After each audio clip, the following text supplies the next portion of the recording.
मैं हूं साजिद ज़ुहैब और आप लोग इस वक्त देख रहे हैं ज़ुहैब स्पीक्स। ये बात तो आप में से किसी से भी छुपी हुई नहीं है कि इस वक्त हमारी दुनिया में एक ख़तरनाक वॉर चल रही है।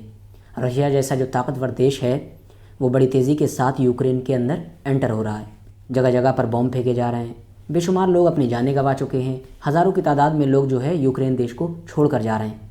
मगर अचानक से ही अब रशिया के टारगेट पर यूक्रेन के अलावा 2 यूरोपियन देश और आ गए हैं और उसने खुले तौर पर ये धमकी दी है कि हम तुम्हारा हाल भी वही करेंगे जो हम यूक्रेन का हाल कर रहे हैं। और ये दोनों देश कौन से हैं? एक है स्वीडन, एक है फिनलैंड। अब सवाल ये है कि आखिर फिनलैंड स्वीडन की क्या गलती है, क्योंकि स्वीडन और फिनलैंड तो दुनिया के ऐसे देश हैं कि अगर आप कोई भी ग्राफ उठा के देखेंगे, चाहे आप देखिए खुशहाल देशों का, चाहे देखिए डेमोक्रेसी का, हर चीज़ में आपको ऊपर देखेंगे। वो लोग तो कभी इन चीज़ों में इन्वॉल्व भी नहीं होते। तो आखिर अचानक से ऐसा क्या हो गया कि रशिया ने उनको धमकी दे दी कि भाई तुम भी तैयार रहो। तो मैटर ये है कि स्वीडन और फिनलैंड जो हैं वो यूरोपियन यूनियन का तो हिस्सा हैं, मगर अभी नेटो का हिस्सा नहीं है।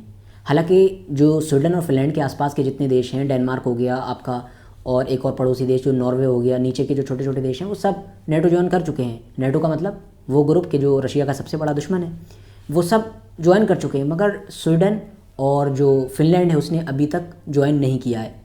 उसकी वजह सिर्फ़ और सिर्फ एक ही रही और वो वजह है रशिया। क्योंकि जब कभी भी इन्होंने सोचा, रशिया ने फ़ौरन धमकी दी। और वैसे भी ये देश जंग वगैरह चाहते नहीं हैं, क्योंकि भाई ये देश ऐसे हैं कि जो अगर आप एजुकेशन का ग्राफ उठा के देखेंगे उसमें टॉप पर देखेंगे, जॉब का उठा के देखेंगे उसमें टॉप पे देखेंगे, दुनिया के खुशहाल देशों का देखेंगे उसमें टॉप पर देखेंगे, और करप्शन फ्री कंट्रीज़ का देखेंगे उसमें आपको टॉप पर देखेंगे। तो ये इस चीज़ को अवॉइड करते हैं। ये नहीं चाहते हैं कि भाई रशिया जैसी ताकत हमारे ऊपर आकर टूट पड़े, फिर हमारा क्या हाल होगा। अभी हैप्पीएस्ट कंट्री है हम दुनिया में, फिर सैडेस्ट कंट्री बन जाएंगे। तो समझिए, तो इसीलिए इन्होंने कभी भी कोशिश भी नहीं की।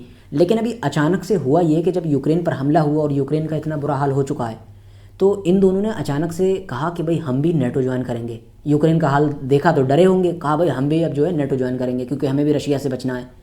और साथ साथ ये भी है कि अमेरिका भी थोड़ा उकसा रहा है रशिया को छिड़ाने के लिए, कहिए या जो भी, कि भाई हम सबको नेटो में लेंगे। तो उन्होंने कह दिया कि भाई अब हम स्वीडन और फिनलैंड को भी नेटो में लेंगे। तो अब रशिया भाई फ़ौरन सख्त हो गया, क्योंकि जो मामला रशिया के लिए यूक्रेन का है वही मामला फिनलैंड का भी है। क्योंकि स्वीडन तो भले ही इतना बड़ा बॉर्डर शेयर नहीं कर रहा है रशिया के साथ, लेकिन जो फिनलैंड है उसको देखिए, वो तो एक बहुत बड़ा बॉर्डर शेयर कर रहा है रशिया के साथ। तो कहीं ना कहीं रशिया को ये ख़तरा है कि जिस तरह से अगर यूक्रेन नेटो को ज्वाइन करता है तो अमेरिका और दूसरे नेटो के सारे देश उसके ऊपर आसानी के साथ हमला कर सकते हैं, बिल्कुल वैसे ही अगर फिनलैंड ज्वाइन कर ले जब भी तो वही कंडीशन है।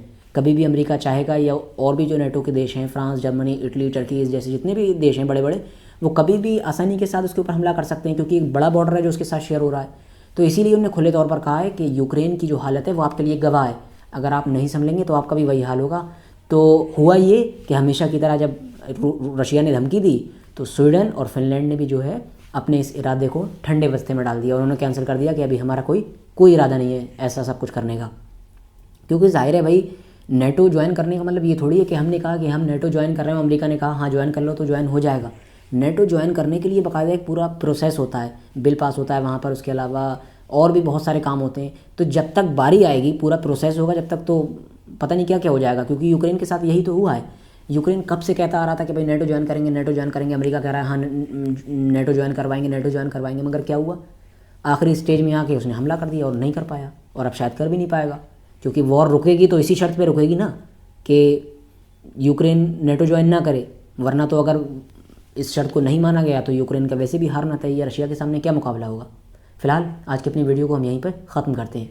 वीडियो अगर इन्फॉर्मेटिव लगी हो, वीडियो को लाइक कर देना और हमारे इस चैनल को सब्सक्राइब कर देना। और हाँ, बेल आइकन को दबाना बिल्कुल ना भूलें, ताकि जब भी मैं कोई नई वीडियो अपलोड करूँ तो सबसे पहले आप तक नोटिफिकेशन पहुँच सके।